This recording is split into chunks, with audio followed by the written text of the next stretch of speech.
প্রায় 4.5 দশক ধরে আত্মগোপনে থাকা সাবেক সেনা কর্মকর্তা মেজর মোজাফফর হোসেনকে অবশেষে গ্রেফতার করা হয়েছে। শহীদ রাষ্ট্রপতি জিয়াউর রহমান হত্যাকাণ্ডের অন্যতম পলাতক আসামি হিসেবে পরিচিত এই সাবেক সেনা কর্মকর্তা দীর্ঘদিন বিদেশে অবস্থান করলেও সম্প্রতি ঢাকার একটি বাসা থেকে তাকে আটক করা হয়। তবে নতুন তথ্য বলছে, এর আগেও 2007 সালের সেনা সমর্থিত তত্ত্বাবধায়ক সরকারের সময় তিনি আইন শৃঙ্খলা বাহিনীর হাতে আটক হয়েছিলেন, কিন্তু পরিচয় গোপন করে এবং কানাডার পাসপোর্ট দেখিয়ে শেষ পর্যন্ত মুক্তি পেয়ে যান।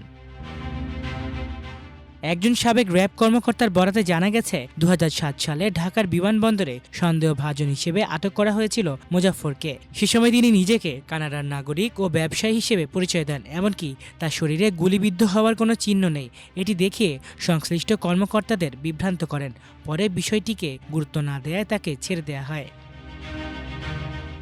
এদিকে নথিপত্র অনুযায়ী সেনা বিদ্রোহ নামে 1981 সালে 30 মে তৎকালীন প্রেসিডেন্ট জিয়াউর রহমানকে হত্যার পর নথিপত্র অনুসারে এই মোজাফফরই ওই ঘটনায় সম্পৃক্ত একমাত্র ব্যক্তি, যিনি এখনও জীবিত আছেন। দীর্ঘদিন পলাতক থাকায় তার কাছ থেকে কোনো তথ্য নেওয়া সম্ভব হয়নি। যতদূর জানা গেছে, শহীদ প্রেসিডেন্ট জিয়াউর রহমান হত্যাকাণ্ডের পর জাতীয় রক্ষী বাহিনীতে প্রথম কমিশন পাওয়া তৎকালীন 24 পদাতিক ডিভিশনের এই সেনা কর্মকর্তা কিছুদিন দেশের অভ্যন্তরেই বিভিন্ন জায়গায় ভোল পাল্টে আত্মগোপনে ছিলেন। এরপর সুযোগ বুঝে ভারতের কলকাতায় চলে যান। সেখানে তিনি ভারতীয় গোয়েন্দা সংস্থার আশ্রয় নেন। তবে তিনি নিজেকে কখনো বিপ্লব সরকার, আবার কখনো জয় ব্যানার্জি নামে পরিচয় দিতেন। কলকাতায় থাকাকালীনই অবসরপ্রাপ্ত মেজর মোজাফফর হোসেন ভারতীয় পরিচয় নিয়ে জিয়াউর রহমান হত্যাকাণ্ডে অভিযুক্ত পলাতক আরেক আসামি মেজর SM খালেদের সঙ্গে দেখা করতে যান থাইল্যান্ডে। কিছুদিন সেখানে অবস্থানের পর খালেদ মারা গেলে আবারও ভারতে ফিরে যান মোজাফফর। 1996 সাল পর্যন্ত তিনি পুরোপুরি এছাড়া 11 অভিযুক্ত সেনা কর্মকর্তা মাসুদ উদ্দিন চৌধুরীর সঙ্গেও তার যোগসাজশ ছিল বলে তথ্য রয়েছে।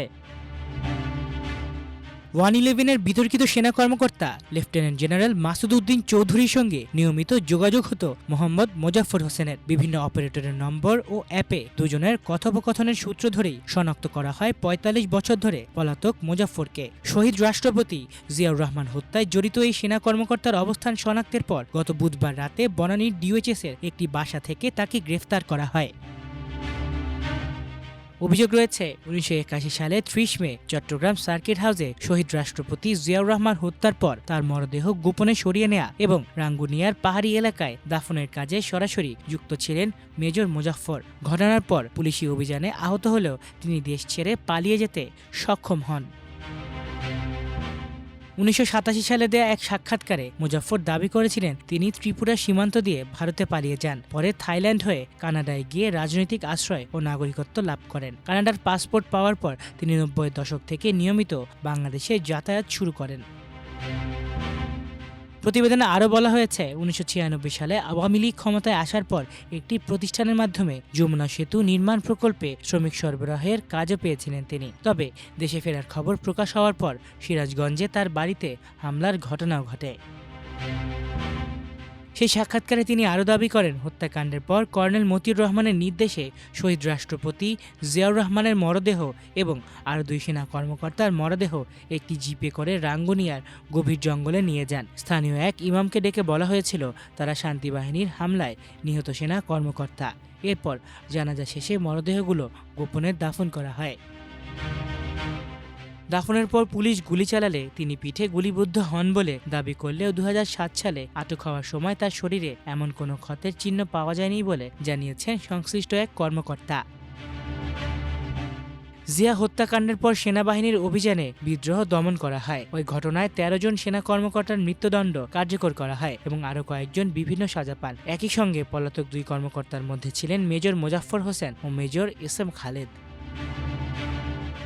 সর্বশেষ তথ্য অনুযায়ী 2024 সালের জুলাইয়ের রাজনৈতিক অস্থিরতার আগেই মোজাফফর বাংলাদেশে ফিরে আসেন এবং ঢাকায় অবস্থান করছিলেন। সম্প্রতি রাজধানীর বনানীর একটি বাসা থেকে গোয়েন্দা পুলিশ তাকে গ্রেফতার করে। পরিচয় নিশ্চিত হওয়ার পর তাকে সশস্ত্র বাহিনী বিভাগের মাধ্যমে সেনা পুলিশের কাছে হস্তান্তর করা হয়। আন্তঃবাহিনী জনসংযোগ পরিদপ্তর জানিয়েছে, দীর্ঘদিন পলাতক থাকার পর তাকে আটক করা হয়েছে এবং সামরিক আইন অনুযায়ী তার বিচার হবে। স্বরাষ্ট্রমন্ত্রী জানিয়েছেন, অন্য অভিযুক্তদের মতো একই আইনি কাঠামোর আওতায় তার বিচার নিশ্চিত করতে তাকে সামরিক হেফাজতে নেওয়া হয়েছে। আলিফ চৌধুরী, আমার দেশ।